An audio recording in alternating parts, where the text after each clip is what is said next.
अस्सलाम वालेकुम दोस्तों। Abid Ismail weekly market wrap up के साथ हाजिर है। वीकली जो है रैपअप से पहले मैं आपसे थोड़ा सा ये डेली चार्ट शेयर करता जाऊं। अच्छा, डेली चार्ट में मैंने जो मुझे फॉलो कर रहे हैं तो उनको पता होगा, मैंने यहाँ पे शेयर किया था कि यहाँ पे डबल ट्वीज़र बॉटम बना है, तो यहाँ से मार्केट के अपसाइड के चांसेस ज़्यादा हैं। तो वही हुआ, यहाँ से हमने फिर अपसाइड देखा, और जो इसका रेजिस्टेंस था 40,600 के करीब, वहाँ पे मार्केट ने रेजिस्टेंस लिया, क्योंकि यहाँ पे दो दफ़ा हमने यहाँ पे रिजेक्शन देखी थी। ठीक है ना। यहाँ इससे पहले एक यहाँ पे रिजेक्शन थी, एक यहाँ पे, और तीसरी दफ़ा अब ये 28 जुलाई को ये रिजेक्शन आई थी। और इसके बाद जो फ्राइडे वाले दिन जो है यहाँ पे एक डोजी फॉर्म हुआ है। तो दैट मीन्स कि यहाँ पे हम जो है रिजेक्शन देख रहे हैं, और इसकी कंफर्मेशन भी हो गई रिजेक्शन की, क्योंकि यहाँ बेरिश कैंडल फॉर्म हुई है। इसका मतलब है यहाँ इस एरिया में प्रॉफिट टेकिंग है, बिटवीन 40,100 टू 40,600। तो यहाँ पे हमने सेलिंग विटनेस की है, प्रॉफिट टेकिंग हुई है। अच्छा, और डेली में अगर इस वक्त जो सीपीआर बनता हुआ नजर आ रहा है, वो जो है अपर बैंड है, वो 40,600 का है, और मिडिल बैंड जो है 40,300 का है, और लोअर बैंड जो है 39,900 के अराउंड है। तो ये अगर 39,960 या 39,900, अब देखें ये इसकी ओपनिंग कहाँ होती है नेक्स्ट कैंडल की। अगर यहाँ पे रहती है बीच में, तो इसका मतलब साइडवेज हो सकता है यहाँ पे ये इंडेक्स। और अगर यहाँ नीचे क्लोजिंग होती है और मार्केट जो है यहाँ पे कहीं सपोर्ट लेती है, इंडेक्स यहाँ पे समवेयर अराउंड समझ लें 39,300, जो ये एक ट्रेंड लाइन सपोर्ट है, अगर उसको ये रीटेस्ट करता है और यहाँ से सपोर्ट लेता है इंडेक्स, तो फिर ये अगेन 39,900 के करीब जो है यहाँ पे अगर आता है, तो अगेन फिर वही आप समझ लें यहाँ पे प्रॉफिट टेकिंग होंगी। फिर ये भी इसको इसका ब्रेकडाउन मिल सकता है हमें, अगर यहाँ इसके नीचे सस्टेन करता है। इसी तरह अगर ओपनिंग ऊपर आती है 40,600 के करीब, यहाँ ओपनिंग आती है, ठीक है, जिस तरह अभी 40,150 हुआ है, तो ये लो करके यहाँ पे अगर कोई कैंडल फॉर्म होती है, ठीक है, on daily basis, daily daily time frame पे, तो यहाँ पे कोई कल या परसों यहाँ पे कोई इसके ऊपर परफॉर्मेंस मिलती है बुलिश कैंडल के साथ, तो फिर ये हमारा सपोर्ट लेवल होगा 40,600। यहाँ पे आप बाय कर सकते हैं। स्टॉप लॉस जो होगा 39,900 के नीचे होगा, ऑन डेली टाइम फ्रेम, ठीक है, क्लोजिंग के हिसाब से होगा ये। तो अगर हम पहले तो ऊपर की बात कर लें, तो चले हम RSI भी देख लेते हैं डेली पे, ये 40 के करीब है। अच्छा, यहाँ पे एक और भी बात आपके साथ शेयर करता जाऊँ, वॉल्यूम का। वॉल्यूम देखें इस वक्त जो है इसमें डेली टाइम फ्रेम पे कम हुए हैं। अच्छा, वॉल्यूम पे भी देखें तो एक ये बुलिश पैटर्न होता है डब्ल्यू का, ये एक बुलिश पैटर्न हुआ है ऑन लोअर साइड।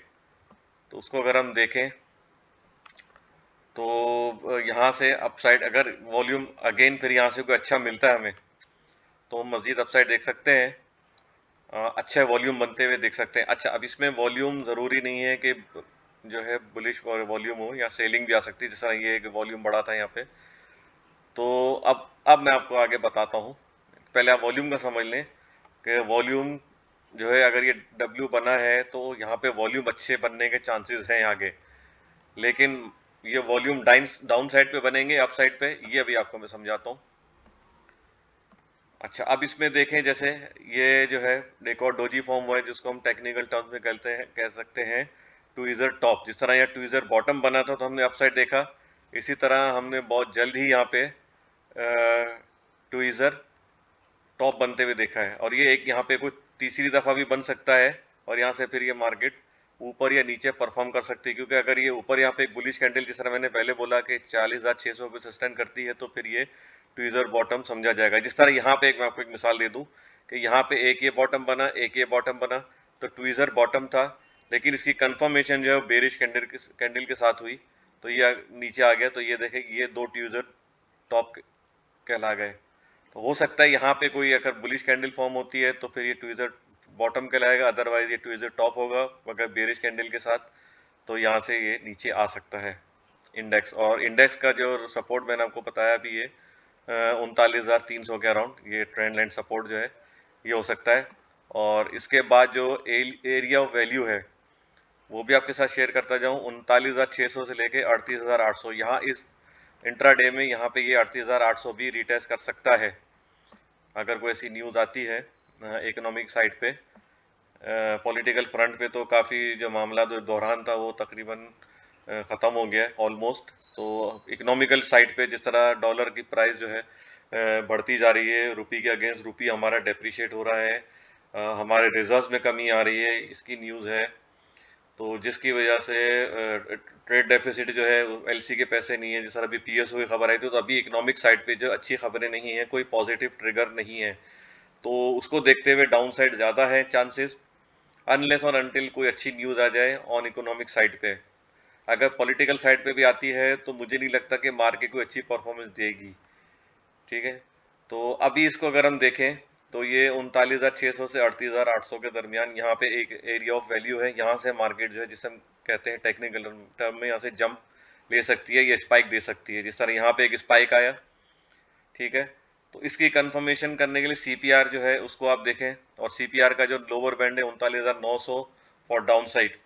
ठीक है ना, अगर इसके नीचे परफॉर्मेंस मिलती है तो समझे मार्केट डाउन है, और 40,600 के ऊपर परफॉर्मेंस मिलती है तो मार्केट अपसाइड है। ये इसमें आपको इंडिकेशन इसमें सीपीआर के थ्रू मिल जाएगी। अच्छा, for down side support levels मैं आपके साथ शेयर करता जाऊं। ये तो पहले मैंने आपको बताया एरिया ऑफ वैल्यू है 39,600 से लेकर 38,800।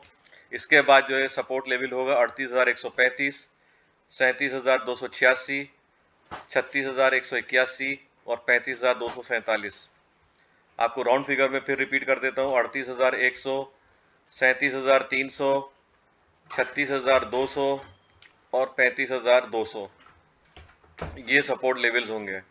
इसी तरह अप साइड पे जो है, अगर 40,600 के ऊपर परफॉर्मेंस मिलती है, मार्केट सस्टेन करती है, तो इंडेक्स का लेवल होगा 42,100, 41,000, 43,100, 43,100, 43,100 और 45,000, और इसके बाद जो है वो 46,157 या 46,100 समझ लें। और इस वक्त जो हमारा चैनल टॉप होगा वो जो बिल्कुल ही जो है समझे कि स्ट्रॉन्ग रेजिस्टेंस और रिजेक्शन यहाँ पे 47,200 के करीब हम देख सकते हैं। तो इसी को देखते हुए आप ट्रेड करें। और अगेन मैं फिर आपसे शेयर करता जाऊं कि मार्केट इस वक्त डाउन ट्रेंड में, ये देखें दो रेड लाइन है, मार्केट इसी के दरमियान जो है वो परफॉर्म कर रही है। तो ये काफ़ी लोअर साइड पे है, यहाँ से अपसाइड के चांसेस ज़्यादा हैं। इंडिकेशन मैंने बता दिया आपको। और हल्का सा यहाँ पे अगर हम देखें तो RSI पे एक बुलिश डाइवर्जेंस आ रही है। देखें ये जो लाइन जो मैंने बनाई है, ये हल्की सी स्ट्रेट समझ लें, थोड़ी सी जो है अप साइड पर लिफ्ट हुई है, और ये जो है लाइन डाउन साइड पे आ रही है। तो इसको देखते हुए हल्का सा बुलिश डाइवर्जेंस हमें नज़र आ रहा है मार्केट में।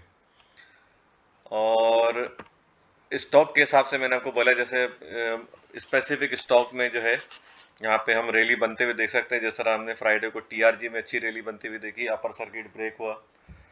तो इस तरह जो स्पेसिफिक स्टॉक हैं उसको आप देखें, लोअर साइड पे जो है इनको बाय करें और अप साइड पे सेल करें। मैं अभी बता दूं, in down trend any upside is sell opportunity. ठीक है, बाय लो सेल हाई, ये आप अपनी स्ट्रेटेजी इस पर एडॉप्ट करके रखें। और स्टॉक में मेरे पास उन्होंने कमेंट सेक्शन में नाम नहीं दिया, हालांकि मैंने उनसे नाम पूछा था। इनका मेरे ख्याल से कोई चैनल है कोई मार्केट के नाम से, उन्होंने triple GL Ghani global glass के बारे में पूछा है। तो गनी ग्लोबल ग्लास का जो मैं आपके साथ यहाँ पे शेयर कर दूं थोड़ा सा।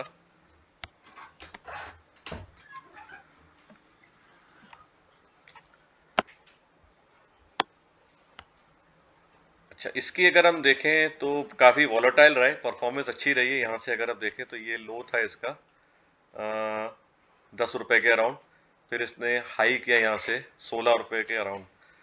तो अच्छी परफॉर्मेंस दी है, काफ़ी वॉलेटाइल रहा है। तो अभी हम देखें तो इसमें यहाँ पर एक डिसेंडिंग ट्रायंगल बनता हुआ नज़र आ रहा है, और इसकी कंफर्मेशन भी यहाँ से मिल गई कि या इसको इसने यहाँ नीचे ब्रेक किया है, बेरिश कैंडल फॉर्म हुई है। देखें यहाँ पहले भी यहाँ पे बेरिश कैंडल फॉर्म हुई, यहाँ पे फिर इसने यहाँ तक का लो किया। मैं आपको बता दूं लेवल 10 रुपये 73, फिर इसके बाद इसके ऊपर इसकी परफॉर्मेंस नहीं आई। ये जो लेवल है 11 रुपये 29 पैसे, 11 रुपये 27 पैसे, इसके ऊपर अभी तक इसकी परफॉर्मेंस आई नहीं है। और इस अगर आप देखें तो इसने अभी नया लो भी किया है, ये वाला अभी लो देखें तो 9 रुपये 65 पैसे का आई थिंक इसका लो है।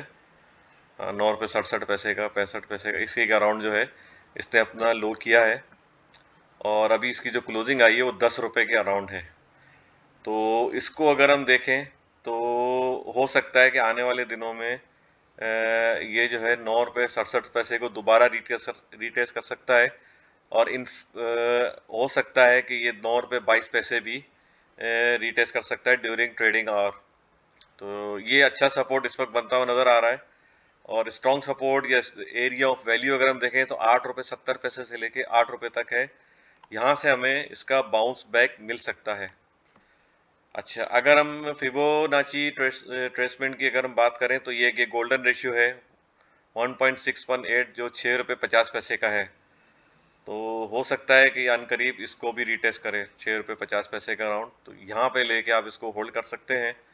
इसी तरह इसका जो एडवर्स है गोल्डन रेशियो का 0.618 वो 12 रुपये 20 पैसे का है। For down side strong support is around 6.5, 6.5 रुपये के अराउंड है। एरिया ऑफ वैल्यू यहाँ से भी बाउंस बैक हो सकता है, इसलिए इसको मैंने एरिया ऑफ वैल्यू बोला हुआ है, क्योंकि ये इसी के जो ट्रेंड लाइन सपोर्ट की चली आ रही है इसी को ऑनर करता हुआ यहाँ आ रहा है। तो ये सूनर और लेटर ये जो एरिया इसको रीटेस्ट कर सकता है। इस एरिया के अंदर इसकी परफॉर्मेंस मिल सकती है और यहाँ अगर ऑनर करता है इसी एरिया के अंदर तो इसमें मजीद अपसाइड देख सकते हैं टिल 0.618 यहाँ तक जा सकता है 12 रुपये तक, क्योंकि ये स्ट्रॉन्ग रिजेक्शन और रेजिस्टेंस एरिया, यहाँ पे रिजेक्शन स्ट्रॉन्ग मिल सकती है। बट जो हर्डल्स अब आ रहे हैं इन बिटवीन, वो इनिशियल रेजिस्टेंस जो है वो 10 रुपये 60 पैसे के अराउंड है। फिर इसके बाद 11 रुपये का रेजिस्टेंस है और स्ट्रॉन्ग रेजिस्टेंस जो है वो 11 रुपये 45 पैसे है। और वेरी स्ट्रॉन्ग 0.618। अब 12 रुपये 20 पैसे इसका बहुत ही स्ट्रॉन्ग रेजिस्टेंस है, इसका ब्रेक करना बहुत ज़रूरी है for further upside. That's all for now. Take care, good luck and अल्लाह हाफिज़।